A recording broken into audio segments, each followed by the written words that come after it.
अय्यूब, अब मेरी बात सुनो। जो कहता हूँ उस पर ध्यान दो।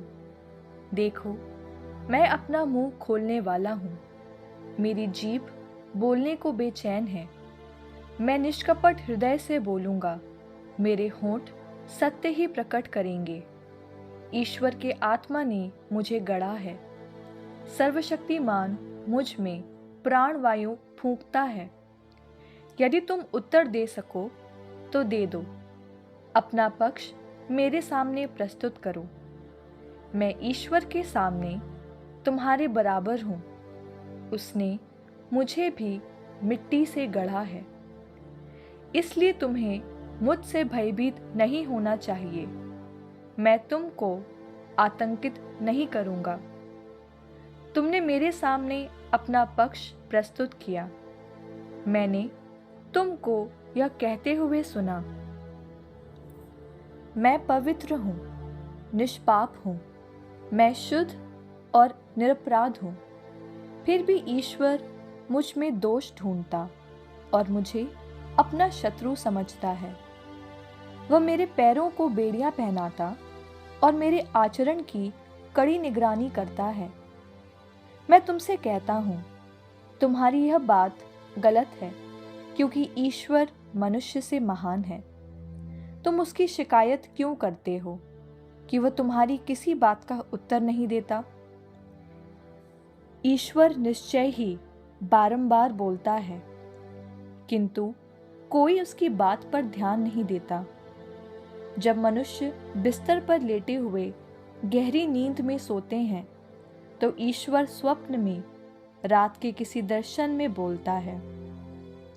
उस समय वह अपने को मनुष्य पर प्रकट करता और दर्शन देकर उसे डराता है, जिससे वह उसे कुमार्ग से हटाए और उसका घमंड दूर कर दे। इस प्रकार वह अधोलोक के द्वार से मनुष्य की रक्षा करता और भाली की मार से उसका जीवन बचाता है। वह बिस्तर पर पड़े हुए मनुष्य को दर्द द्वारा सुधारता है, जब उसकी हड्डियां निरंतर कांपती रहती हैं।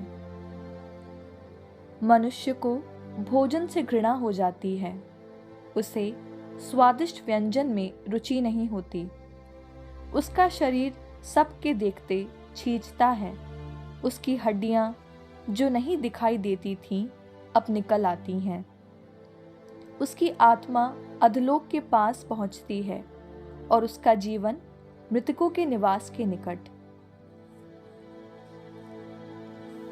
किंतु यदि उसे एक स्वर्गदूत हजारों में से एक मध्यस्थ मिल जाता है, जो उसे उसका कर्तव्य समझाता, उस पर कृपा करता और ईश्वर से कहता है, इसे अधोलोक में उतरने से बचा, मुझे इसका रक्षा शुल्क मिल गया, तब उसका शरीर बालक के जैसा नया हो जाता है और उसकी जवानी के दिन लौटते हैं। वह ईश्वर से प्रार्थना करता जो उस पर प्रसन्न है। वह उल्लसित होकर उस ईश्वर के दर्शन करता है जो उसे नई धार्मिकता का वरदान देता है। वह मनुष्यों के सामने यह कहता है, मैंने पाप किया, मैं सन्मार्ग से भटक गया, किंतु उसने मुझे अधर्म का दंड नहीं दिया। उसने मुझे अधोलोक में उतरने से बचा लिया। मैं फिर ज्योति का सुख पाता हूँ।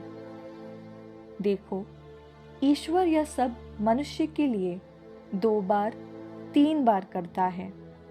वह उसे अधोलोक से वापस बुलाता और उसे जीवन की ज्योति प्रदान करता है।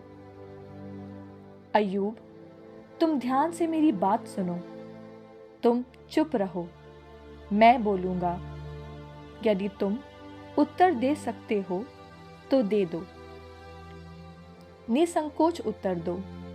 मैं चाहता हूं कि तुम निर्दोष ठहरो, नहीं तो तुम मेरी बात सुनो। चुप रहो, मैं तुम्हें प्रज्ञा की शिक्षा दूंगा।